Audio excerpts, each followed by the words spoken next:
Hello everyone, welcome back to my channel. कैसे हो आप सब। 1 लाख से अधिक शिक्षक अभ्यर्थी को लॉ विभाग के सलाह का इंतजार। बिहार में जो प्रारंभिक स्कूलों में शिक्षकों की बहाली चल रही थी, फिलहाल उस पर रोक लगी हुई है। विभाग ने कहा है कि लॉ विभाग से राय मांगा गया है, तो जब तक लॉ विभाग अपना राय नहीं देती तब तक बहाली की प्रक्रिया जो है आगे नहीं बढ़ेगी। 5 जुलाई 2019 से प्रारंभिक नियोजन की प्रक्रिया आज 10 माह बाद भी स्थगित है। 1 लाख से अधिक अभ्यर्थी अनिश्चितता के दौर में है। सोमवार को उन्होंने राज्य सरकार से औपचारिक ट्विटर हैंडल पर सरकार से आग्रह किया कि नियुक्ति की प्रक्रिया पूरी की जाए। अभ्यर्थियों को भय है कि लॉकडाउन के दौरान उपजी स्थिति में यह बहाली लंबे समय के लिए स्थगित न हो जाए। और सही बात है, अभ्यर्थियों के मन में डर होना स्वाभाविक है, क्योंकि लॉकडाउन की वजह से बिहार में जो पूरे विश्व में जो ये कोरोना वैश्विक महामारी फैली हुई है, इसकी वजह से मतलब अब बहुत ज़्यादा मुश्किल लग रहा है हर एक चीज़। तो ऐसे में अभ्यर्थियों के मन में भय होना, संशय होना स्वाभाविक बात है। ठीक है। उल्लेखनीय है कि 90% से अधिक नियोजन इकाइयां औपबंधिक मेधा सूची जारी कर चुका है, और 90 से अधिक नियोजन इकाई जो थी वो औपबंधिक मेधा सूची भी जारी कर चुकी थी। जानकारी के मुताबिक प्रारंभिक नियोजन के संदर्भ में हाईकोर्ट ने एनआईओएस से डीएलएड के संदर्भ में दिए गए स्पष्ट फैसले के बाद विभाग ने पहले एनसीटी व लॉ डिपार्टमेंट से इस मामले में सलाह मांगा था। तो विभाग जो है सो एनसीटी और लॉ विभाग से सलाह मांगा था कि एनआईओएस डीएलएड को इसमें शामिल किया जाए या नहीं किया जाए। ठीक है। आधिकारिक जानकारी के मुताबिक नियोजन में अब तक इस परीक्षा का शेड्यूल खुद विभाग ने इस पे परीक्षा दिया हुआ है, मतलब नियोजन के बारे में है कि खुद विभाग के कारण इसके शेड्यूल में कई बार बदलाव हो चुका है। बहुत तकनीकी खामियां की वजह से 3 बार पहले भी इसमें बदलाव हो चुका है। इस पर शिक्षा विभाग ने 11 फरवरी को इस नियोजन प्रक्रिया को स्थगित कर दी। एनसीटी ने एनआईओएस की डिग्री के संदर्भ में मार्गदर्शन मांगा। इसके बाद विभाग ने नए सिरे से इसमें लॉ विभाग से कानूनी सलाह मांगा।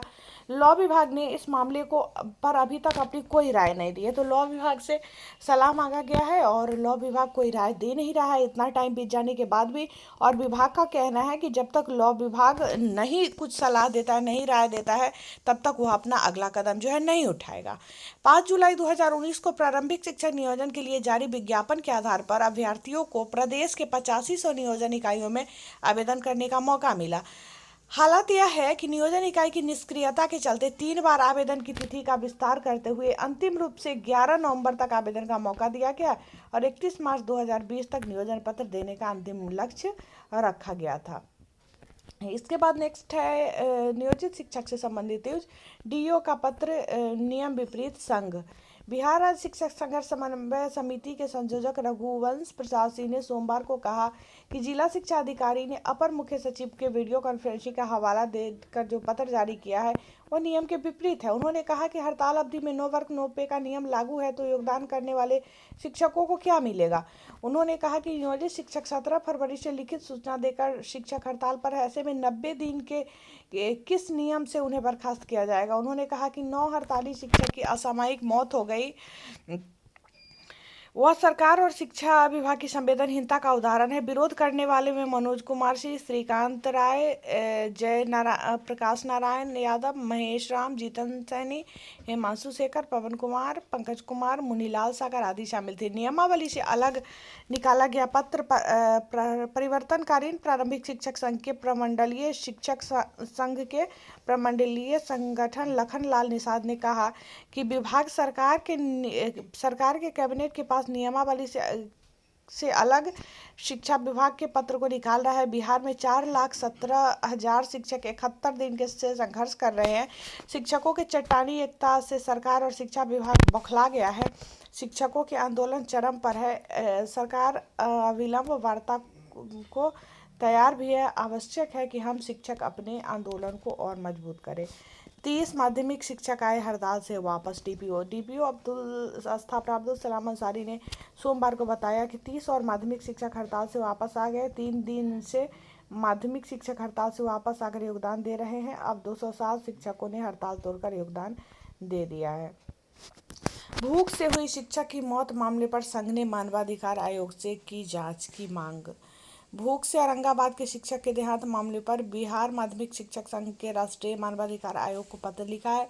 संघ के अध्यक्ष केदारनाथ पांडे व महासचिव शत्रुघ्न प्रसाद सिंह ने कहा कि भारतीय संविधान के अनुच्छेद 21 में प्रत्येक नागरिक को प्राण रक्षा का अधिकार है। मानवीय गरिमा को सुनिश्चित करना उनका संवैधानिक दायित्व है, लेकिन दुखद स्थिति यह है कि सम्मान के साथ प्राण रक्षा और मौलिक अधिकार का अपहरण सरकार कर रही है। लगभग 4 लाख नियोजित शिक्षक तथा उन पर आश्रित 20 लाख उनके परिवार सदस्य पिछले 4 माह से बिना वेतन जीवन और मौत के लिए संघर्ष कर रहे हैं। इनमें से 62 शिक्षक सरकार के मानव विरोधी लापरवाही की वजह से दिवंगत हो चुके हैं। सबसे गंभीर और दिल दहला देने वाली घटना औरंगाबाद जिले के अनुसूचित जनजाति के दाऊद नगर के रहने वाले पेत्रूस तिर्की कन्या मध्य विद्यालय के सहायक शिक्षक की भूख से मृत्यु हो गई।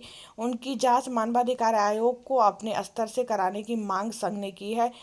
इसके साथ मानवाधिकार को हड़ताल की अवधि में 62 दिवंगत शिक्षकों की सूची भी सौंपी है।